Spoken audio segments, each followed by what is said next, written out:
Hello and welcome back to Between the Hashes, our weekly college football primer. I'm your host, Matt Keim, coming to you from Los Angeles, California, and today, I'm very disappointed. You see, this should have been a video about me talking about two teams fighting to potentially get that fourth playoff spot.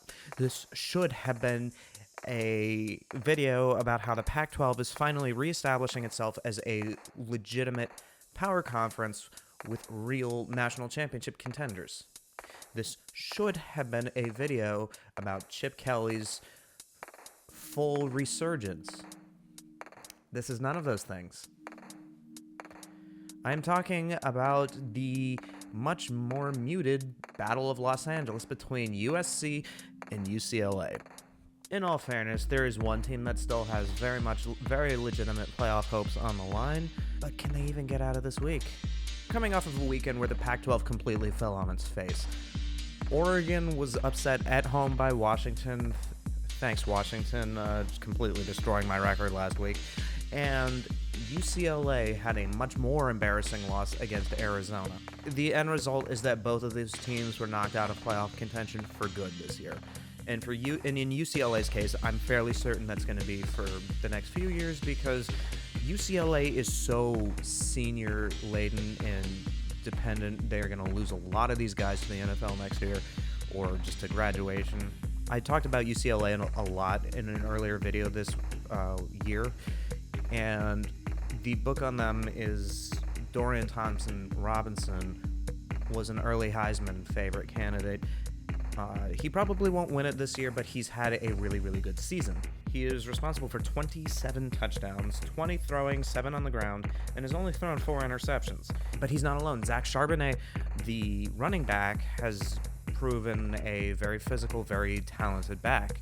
You know, regardless of their this game's much diminished importance, UCLA is still very much a very talented team. There's still a lot to play for. They can still make the Pac-12 championship, and they can still play in the Rose Bowl. So they still do have a lot to play for this year. Now, on the other side, we have USC, a team I've been waiting to talk about a little bit more in depth all year. Obviously, Clay Helton gets fired last year, and then the stunning news that Lincoln Riley is jumping ship from Oklahoma, and it felt like he took half of Oklahoma's roster and all of their recruiting class and like all of their assistant coaches over to USC. And so the result is that we have Caleb Williams is starting. We have Addison transferring from Pittsburgh. Transfer after transfer after transfer. This is a team that really rebounded quickly because of the transfer portal. And Caleb Williams is playing like a Heisman candidate. He is responsible for 37 touchdowns, 31 passing, 6 rushing, and has only thrown 2 picks. He's probably going to be in New York in a couple of weeks. USC is still alive this season, in no small part because of him. I really want to stress how evenly matched I think these teams are, and this is a really hard. This might be the hardest game to pick that I've gone with all year. I even hesitate to like pick the spread because I genuinely don't know. The spread's only 2.5 in favor of USC right now. So listen to these stats. USC is averaging 7.2 yards per play on the ground. UCLA 7.16. USC has only gained something like 40 or 50 more yards on the season than UCLA. They're averaging maybe 5 to 10 more yards per game than UCLA. And so while they're not necessarily getting those yards the same way, the production, the efficiency is both still there on either side. And on the defensive end, the numbers are actually kind of really concerning for both teams, and these defensive numbers are really why neither team is going to win a title this year, and they're why the Pac-12 probably won't even get a team into the playoff this year. USC is 87th in overall defense, and UCLA is marginally better at 69th overall in defense. You can't sustain too much of a season based on defensive numbers that poor, even with other teams that I've talked about. So like Tennessee, I'm going to talk about Tennessee for a minute. Tennessee has this weird dichotomy where they have this fantastic offense that's anchored down by one of the worst pass defenses in all of college. However, that defense is that pass defense is offset a little bit by the fact that they have a really, really good run defense. And so that run defense has, in their pass rush, those two things combined have kept them in games, and that is something that that the two LA schools just don't have, at least not this year. USC's saving grace on defense, despite having almost the 90th ranked defense in the country, is the fact that they are leading the nation in turnover differential at plus 17. And this is something that has kept them alive in multiple games, like the Oregon State game earlier this year. They intercepted the quarterback, I think, 4 times in that game. Someone in the comments fact-checked me. So they have a very, very opportunistic defense, and so that is kind of like their one saving grace. Now, the issue with that is that turnovers are so random and so incidental in a lot of cases that even if you're chasing after turnovers as a defense, it's kind of like the equivalent of chasing the long ball in baseball, where you're gonna get home runs, but you're also gonna get a lot more strikeouts as a result of it. And so I'm guessing that's one of the things we're seeing. Alex Grinch is USC's defensive coordinator. He followed Lincoln Riley out from Oklahoma, and that was actually kind of like a common theme with Oklahoma too, is that like going back to the days of Baker Mayfield and Kyler Murray over at Oklahoma, where you have these record-setting offenses and Heisman quarterback after Heisman quarterback just being pumped out. And they have the same fatal, and a lot of those teams had very similar fatal flaws, which was line play and defense. Granted, this is still year one at Oklahoma, at USC for Riley and Williams and all them, and those two at least are going to get one more year at this. I'm really curious to see what's going to happen with USC going into next year. Another point of concern that I have for USC, much more than just the shoddy defensive play, is the fact that they're all injured. They lost their running back Dye for the entire season with an ACL injury, and a lot of key players in the receiving core, Williams, Addison, they've all been kind of in and out of the lineup for the last month or so with injuries.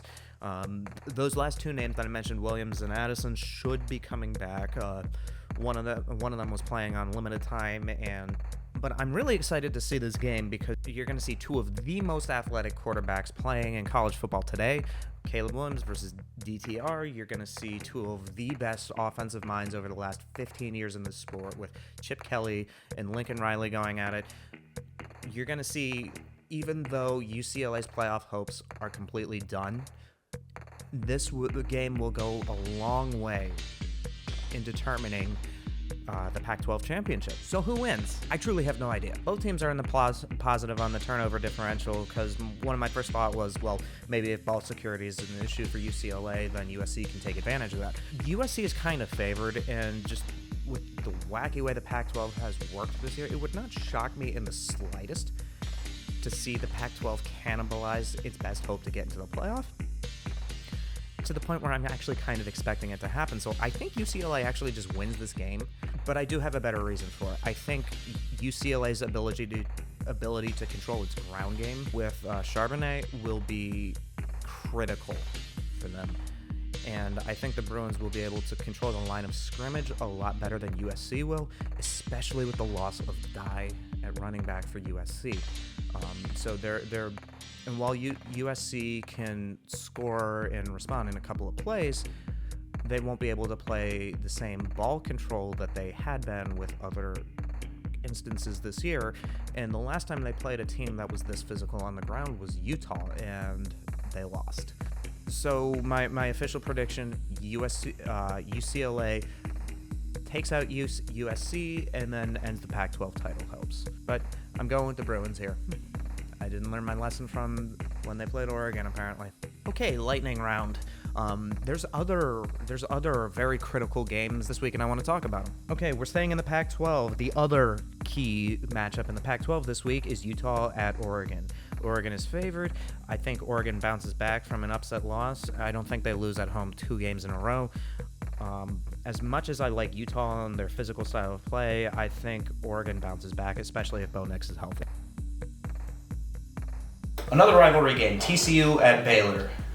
TCU is coming off of a gritty defensive-focused win at Texas Austin, and they are only 2.5-point favorites in Waco. I think they win. And I think their march towards the Big 12 championship game continues, and I think they win that game. And another game that should have been more highly ranked than it turned out to be, Illinois at Michigan. Illinois, for a lot of this season, controlled their own destiny in the West, but by losing last week, they have entered a 4-way tie into the Big Ten West and probably get knocked out of Big Ten contention by losing to Michigan this week. Speaking of diminished rivalry games, Oklahoma State against Oklahoma. One team has had a massive disappointment of a season, the other has had a season that has sputtered out in the last few weeks. That said, I think Oklahoma State still has the cohesion and the talent to go to Norman and win for the first time since 2014, and Oklahoma State wins. Which brings us to our underrated game of the week. An NC State team that is somehow still ranked after beating Boston College goes on the road and takes on a very hot Louisville team. I am not picking this game because I think NC State is that great of a team, especially after losing Leary for the year. But I really do want to talk about Louisville for a minute because they have been making life difficult for a lot of teams in the ACC. They have won 4 out of their last 5 after a difficult start to the season, including an upset over then 10th ranked Wake Forest in a game that they forced 8 turnovers. On top of that, they have an exciting athlete at quarterback in Malik Cunningham, and I'm excited to see what this game can be because I think this is going to be a decent showcase for Louisville to score a nice little upset over a higher-ranked team. Now, saying it upset is a bit of a disingenuous statement because they're actually favored at home. ESPN's FBI favors them, Vegas favors them, and I'm picking them. So I think it might be a little bit disingenuous to say that it's an upset, but I think Louisville's going to be a kind of a fun team.